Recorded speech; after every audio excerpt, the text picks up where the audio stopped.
Welcome to the official catch-up. Today I've got Keir Macaulay of Kelty Hearts. How are you doing, Keir? I'm doing good. Cheers for having me on. Appreciate that. No, brilliant. Obviously, I've spoke to a few Kelty boys now. Obviously, Fash and Sean McCurdy, and obviously Ross, that you know quite well. One thing I always talk about when speaking to like yourself, how good was that under-20s team last season? Oh, it was so good, honestly. What a group of boys in terms of the togetherness that we had. Also, the quality of football that the boys were able to play was just so good. I think anyone that came and watched any of the games would have seen what we were trying to do. So we were aiming to dominate the ball and just make the opposition work for it. And I think the majority of times throughout the season, the strategy worked because at times teams couldn't get near us. And it was so good to watch and so good to play in and just generally brilliant to be a part of. Yeah, and I've mentioned it obviously before, but like the Ching's away, first team for Gala, Fairydean, Cammy Lumsden, Berwick Rangers, and obviously Archie Roo recently with civil service strollers, and then there's a few boys moved up to like the league teams, and then some other boys down at East of Scotland, like just fantastic. And as you say, mate, it was even for the likes of myself coming on a Friday night, and or you know whenever a cup game was, it was just a pleasure to watch you guys. You were really fantastic for your age and your level. Yeah, like you said, there's been so many players that have moved on from the club and went on to play at either equally a high level or even higher level.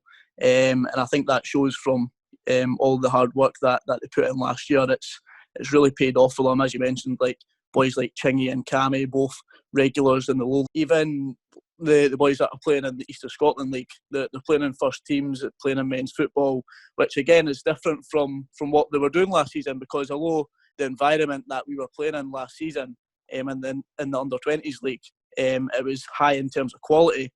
It's totally different playing against men. Yeah. So the fact that so many boys have been able to go in and do that, you know, it's really great to see. Yeah, absolutely, Kieran. And the likes of yourself, obviously, you kind of got a wee bit of run in the first team, Kelty, towards the end of last season, and obviously Ross, until he decided to take a break, was obviously in the first team. I thought you likes of yourself might have pushed on, but then when you're bringing in guys like Scott Linton, obviously it's going to be a challenge. Yeah. So like you said, I got my run in the team last season. I think it was the first weekend in November. When I made my first start for the first team. So pretty much from that moment onwards, that was me kind of away from the under-20s and a first team player. Although I was a first team player, you know, I was still taking a lot of interest in the under-20s and seeing what they were doing and keeping close with all the boys. But yeah, I was delighted to get the run in the team. And I felt for when I was in the team, I can hold my head up high from how I played. And then they brought in, the club brought in Scott McBride, who understandably, you know, came in and kind of took my place a little bit. But what it did is it enabled me to watch him from the side, watch him in training, see the things that he was doing in terms of positionally and on the ball, and I was able to learn from him. And Bridie was really, really good with me. He's a great guy. We still keep in touch now.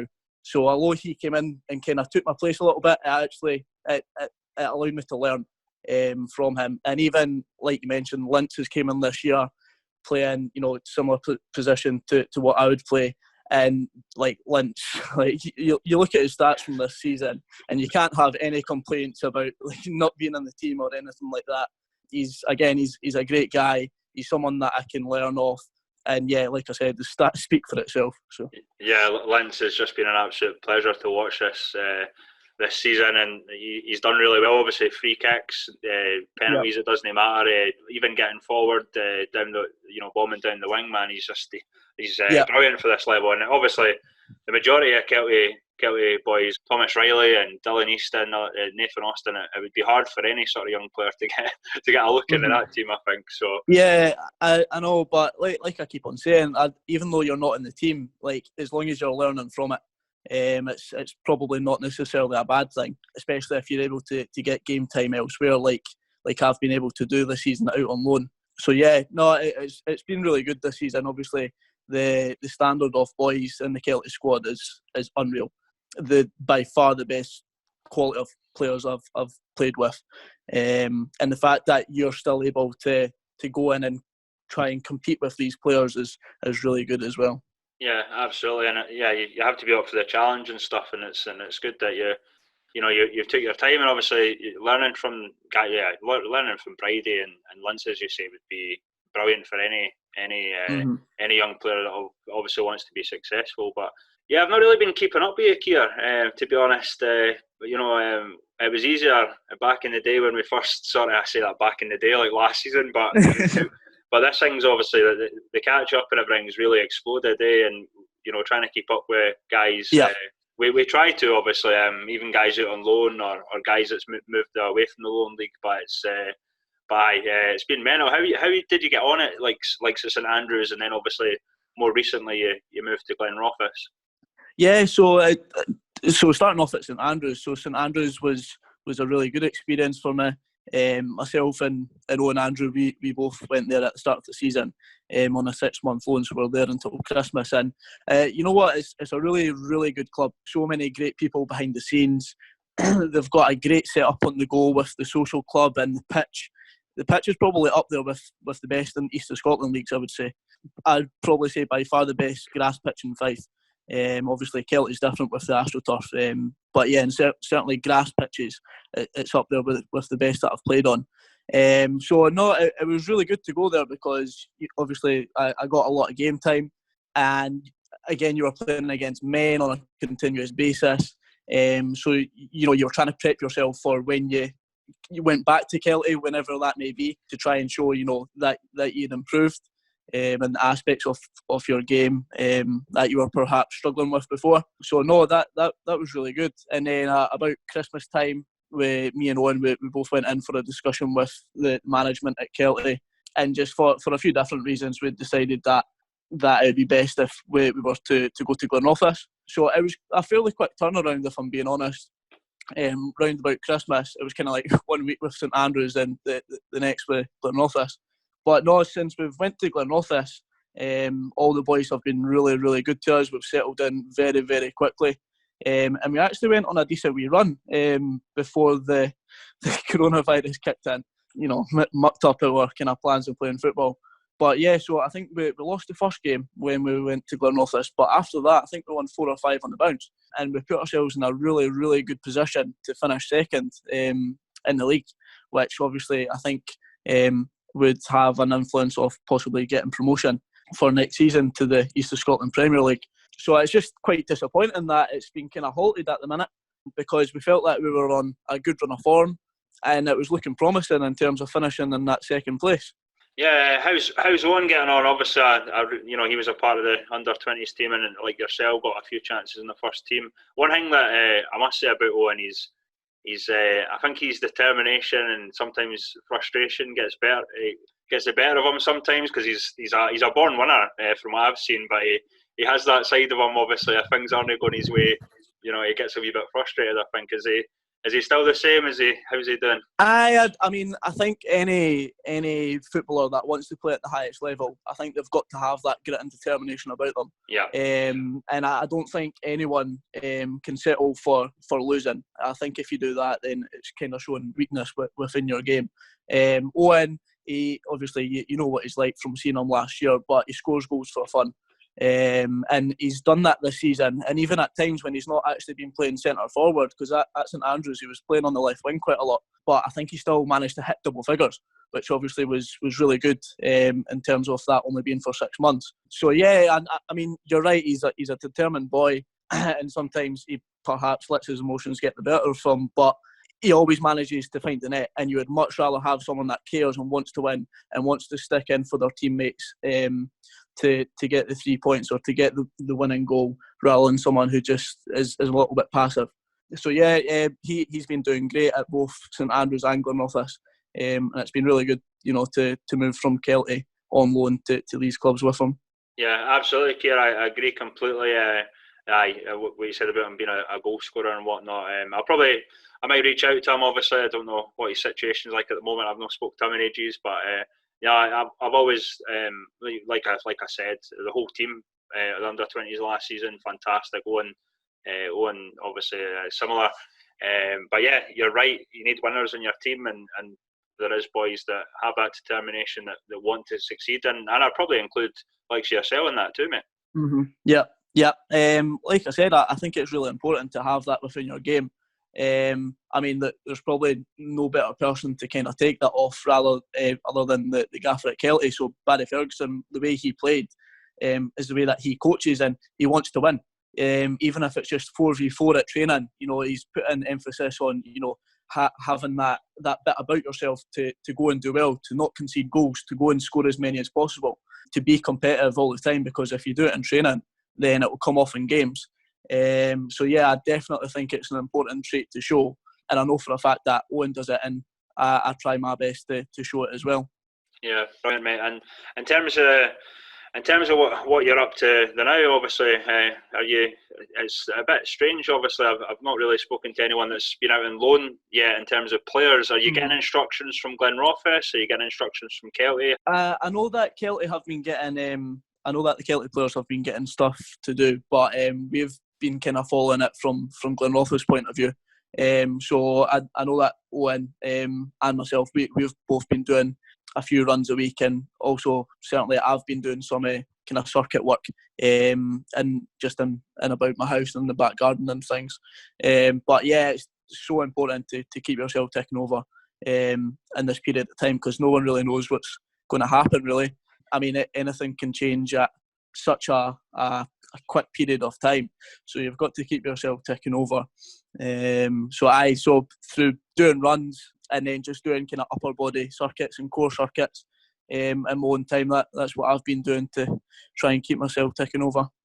And there's we've spoke to a few people recently, obviously, and like yourself, mate, you're obviously got your uni work to do in that. Are you a wee bit concerned with that? Have you heard anything from?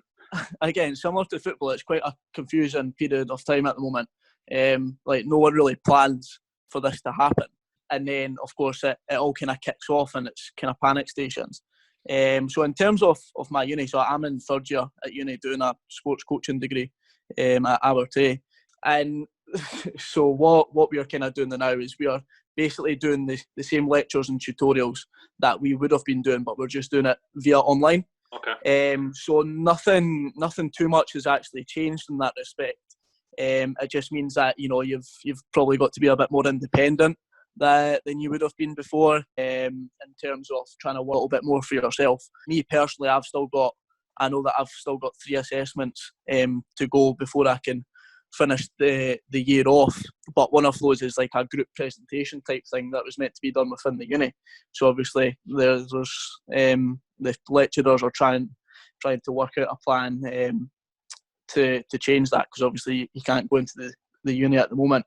But for the time being, that's kind of what I'm filling my day with, just uni work and the odd game of FIFA. So I'll just do that until I can get my 3 assessments out of the way, and then just let's try and chill for the summer. Hopefully this passes by quite quickly. Yeah, I think that's what everyone's hoping for, Keir. In terms of your career before, I don't really know a lot about where you were before Kelty, Keir. I'm assuming you were in, maybe Fife Elite or Dunfermline or somewhere like that. So I started off my my footballing career at Rangers as a 10-year-old. I was there for, I think, just over a year, and then I was released and went to Dunfermline. I was at Dunfermline for 5 years, and that was a really good time for me. I met so many good people that I stay in touch with now. And then when the Fife Academy got formed, I was one of the ones that was released from that. And from there, I went to St Johnstone. I was at St Johnstone for just over a year, and then just decided that I would take a little bit of a step back. Just I wasn't quite enjoying it the same. I think I enjoyed Dunfermline so much, and then travelling through to Perth, 3-4 times a week. And I was at school at the time, obviously doing hires and things like that. So I decided to take a little bit of a step back from it, and I went and played amateur football for 2 years. So I played for a club called AM Soccer, who are based in Cooper and Fife, and I played for their amateur team for 2 years. But it wasn't just a it wasn't just your standard amateur football team, because AM Soccer, like they pride themselves in the academy that they've got going on. Yeah. So when you're in that kind of amateur team, it's kind of like a first team of a pro youth academy. So you were constantly having like young players coming up and playing with you. And at that time, I think my first season for the amateurs, I was only 17. So I was probably up there with the youngest players in the amateur leagues. But, it was good because it opened your eyes to a different side of football. So up until that point, I was playing pro youth football. It was all very like good facilities, good pitches, good referees, good opposition, things like that. But playing amateur football, obviously, there's different aspects to that. Yeah. But no, it was, I would say that benefited me really well, because again, I was playing against men every week. I was having to be physical. I was having to try and compete with people that are more physical than I was. But yeah, and Lindsay Sharp was great. So he was the manager when I was there, and he kind of oversees the programme at AM Soccer. And it's a really good thing that they've got going. They do primary school sessions and things like that as well. And it was from there when Craig Gibson had got in contact with me to go to Kelty for their first season in the under-20s league. And after meeting Gibby and also Lee Wallace, it was a no-brainer to move to Kelty. And it's something that I'm so happy that I did, because I met so many great people. Obviously, as we've already spoken about, the under-20s group from last year was it's something really, really special. And I think it was created by Gibby, Lee, Togs, Crockett, who were our coaching team. And I know for a fact that the boys are really appreciative of all the work that they put in last year. And to be fair, the work that they put in, it enabled me to step up to the first team, because I'm not so sure if I just went from amateur football to Kelty first team, I don't know how I would have coped about that. But Kelty under-20s, I would say, definitely prepared me really well, and I was able to just kind of kick on from when I made my debut. And then I think I started about 12 games in a row after that.